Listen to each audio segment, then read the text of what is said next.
بسم اللہ الرحمن الرحیم۔ السلام علیکم۔ روزانہ واقعات سننے کے لیے اس چینل کو سبسکرائب کریں۔ اللہ تعالیٰ نے حضرت سلیمان علیہ السلام کو وحی کی کہ سمندر کے کنارے پر جاؤ، اس کے اندر ایک عجیب چیز دیکھو گے۔ سلیمان علیہ السلام جن و انس کے ہمراہ ساحل پر تشریف لے گئے۔ جب ساحل پر پہنچ کر نظر ادھر ادھر کی تو کچھ نہ دیکھا، تو آپ نے عفریت یعنی جنات کی ایک قسم سے فرمایا، اس سمندر میں غوطہ لگا اور وہاں کے حالات مجھ سے آ کر بیان کر۔ اس نے ایک ساتھ کے بعد اوپر آیا اور عرض کیا، اے اللہ کے نبی، میں نے سمندر میں اتنا غوطہ لگایا مگر اس کی تہہ کو نہ پہنچا اور نہ کوئی چیز نظر آئی۔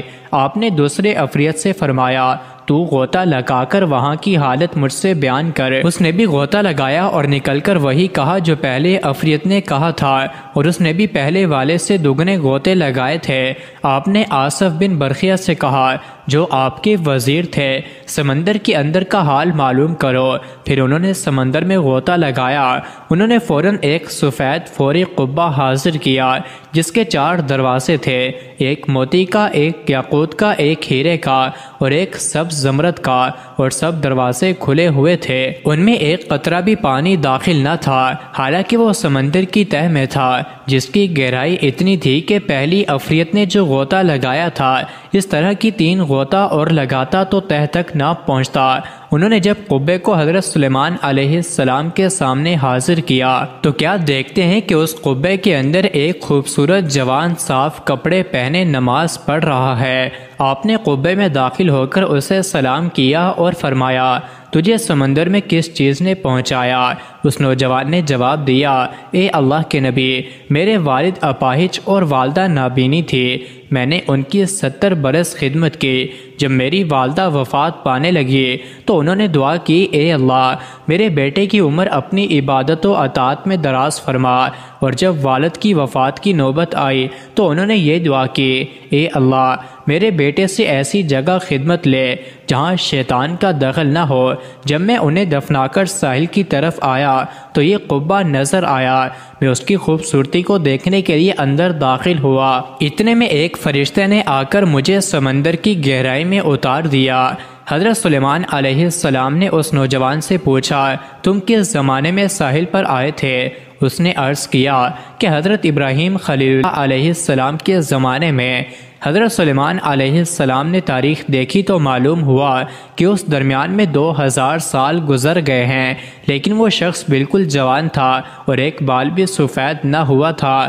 آپ نے پھر اس نوجوان سے دریافت کیا، تم سمندر کے اندر کیا کھاتے پیتے ہو؟ اس نوجوان نے جواب دیا، اے اللہ کے نبی، میرے پاس ایک سبز پرندہ اپنی چونچ میں زرد رنگ کی کوئی چیز جو آدمی کے سر کے برابر ہوتی ہے لے آتا ہے، میں اسے کھاتا ہوں۔ اس میں ساری دنیا کی نعمتوں کا مزہ ہوتا ہے اور اس سے میری بھوک اور پیاس جاتی رہتی ہے، اور گرمی، سردی، نیند، نہ اونکھ، تنہائی اور وحشت اس سے دور ہو جاتی ہے۔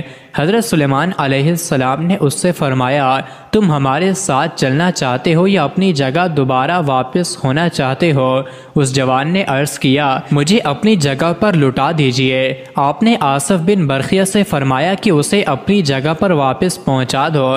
چنانچہ انہوں نے پہنچا دیا۔ حضرت سلیمان علیہ السلام نے لوگوں کی طرف متوجہ ہو کر فرمایا، دیکھو والدین کی دعا کیسے مقبول ہے، اللہ تم پر رحم کرے، والدین کی نافرمانی سے بچتے رہو، اے اللہ تو مجھے بھی ان کی خدمت کی توفیق عطا فرما۔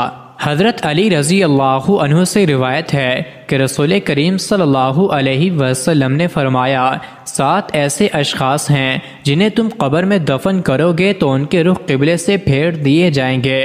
ساتھ ہی فرمایا کہ جاؤ جا کر قبریں اکھیڑ کر دیکھ لو، اگر ایسا نہ پاؤ کہ جیسا میں نے کہا تھا تو کہہ دینا میں نے غلط کہا تھا۔ عرض کی، حضور صلی اللہ علیہ وسلم، یہ کون لوگ ہیں جن کے رخ قبلے سے پھیر دیے جائیں گے؟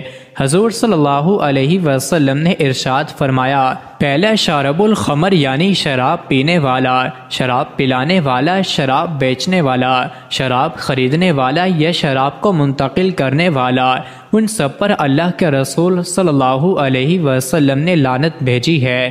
ایک روایت میں آتا ہے شراب پینے والا بت پوجنے والے کی طرح ہے، شرابی جب مرتا ہے اسے مرتے وقت کلمہ نصیب نہیں ہوتا، اور دوسرا یہ کہ اس کا قبلے سے رخ پھیر دیا جاتا ہے۔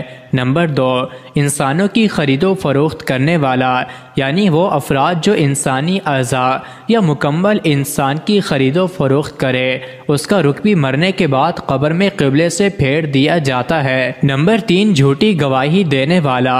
نمبر 4، سود کھانے والا، سود دینے، سود لینا اور سود لکھنا، یہ سب اس میں شامل ہے۔ سودی لین دین کے گناہ کے 70 درجے ہیں اور سب سے کم درجہ اپنی ماں سے زنا کرنے کے برابر ہے۔ ایسا شخص جو سودی لین دین کرتا ہو، موت کے بعد قبر میں اس کا رخ بھی قبلے سے پھیر دیا جائے گا۔ نمبر 5، کسی کی فوتگی پر نوحے کرنے والی عورت۔ آنکھوں کا غم اور دل کا غم اللہ کی طرف سے ہے، لیکن ہاتھوں کا اور زبان کا غم شیطان کی طرف سے ہے۔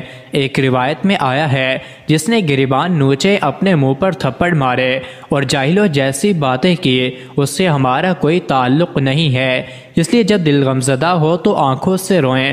اس سے شریعت نے منع نہیں کیا، لیکن واویلا کرنا اور الٹی سیدھے بک بک کرنا یہ کفریہ کلمات ہے۔ اس لیے فرمایا نوحے کرنے والی عورت جب قبر میں دفن ہوگی تو اس کا رخ بھی قبلے سے پھیر دیا جائے گا۔ نمبر 6، جو شخص ذخیرہ اندوزی کرتا ہے۔ ذخیرہ اندوزی انسانوں کی خوراک اور جانوروں کے چارے وغیرہ کو کہتے ہیں۔ شریعت نے اس سے منع فرمایا ہے۔ حضور صلی اللہ علیہ وسلم نے ارشاد فرمایا جس شخص نے 40 دن تک ذخیرہ اندوزی کی، اللہ تعالیٰ اسے 40,000 سال تک جہنم کی آگ میں جلائے گا۔ تو ایسے افراد جو ذخیرہ اندوزی کرتے ہیں ان کے رخ بھی قبر میں قبلے سے پھیر دیے جائیں گے۔ نمبر 7، جو شخص نماز تو پڑھتا ہے مگر جماعت سے نہیں پڑھتا، تو ہمیں ان باتوں کو مد نظر رکھتے ہوئے ہمیں اپنی زندگانیاں گزارنی چاہیے تاکہ ہماری زندگی بھی آسان ہو سکے۔ مزید ایسی ہی ویڈیوز کے لیے چینل کو ضرور سبسکرائب کریں۔